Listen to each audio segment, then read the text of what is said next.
Old man drought's a big part of Australian agriculture and horticulture and always has been. You should never be surprised when it gets dry and you've got no water, right? So the rule that I say is prepare, don't predict. Don't worry about when it's going to happen, it's going to happen. I tend to say don't only focus on drought, because drought might be the final straw that might send a business broke, but it does that because the business has some fundamental weaknesses. If your business is strong, you'll survive a drought. That's the rule. People talk about climate change and drought and as physical problems, that, oh, there's less rain and it's hotter. They're actually economic problems, and there are economic solutions to them. It means being more flexible in what you plan to do. It means, well, for some of them, it means having a water business and a horticultural business.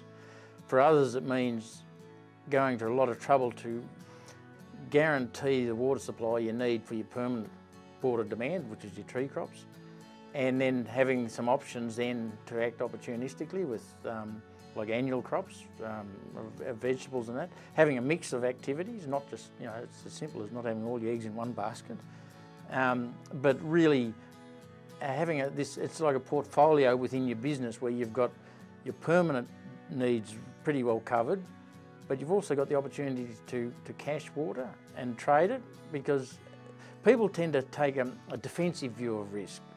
And I argue that, in fact, risk creates opportunities. And in fact, one of the great truisms of economics is that risk creates return. So it's not all bad. In fact, if you want a low risk life, if you want a low return life, you take no risk. One of the best things you can do to manage risk of any sort, and particularly drought, is to be very good technically at farming. If you sold all your assets and paid all your debts, equity is what you're left with. Now, the right amount of debt is the amount that you can service, the interest and principal payments that you must meet every year.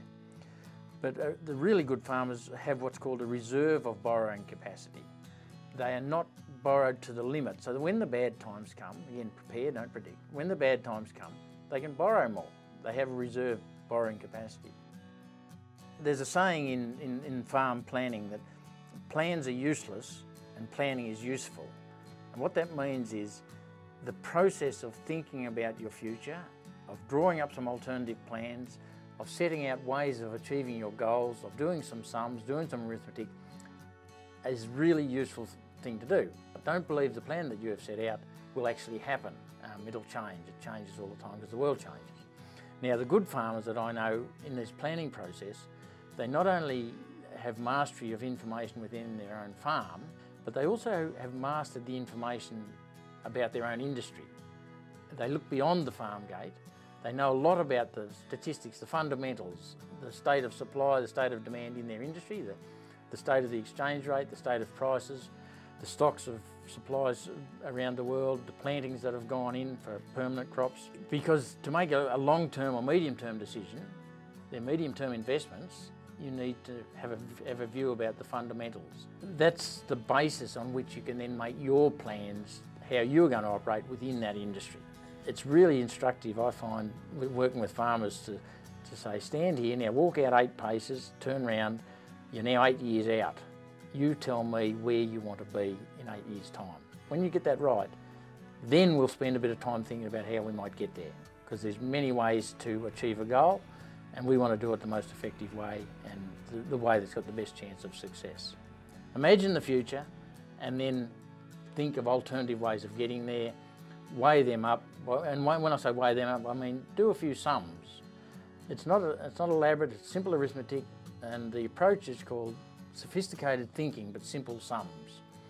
And a few bits of arithmetic can be really powerful about, if I pursue this path in 5 or 8 years' time, here's the expected cash flows, here's the expected returns, here's how many of my goals I would hope to have achieved.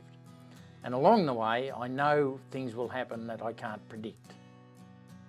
So agriculture and horticulture can be as good an investment as there is in the economy, in the right hands. But it all comes down to mastery of information within and beyond the farm gate.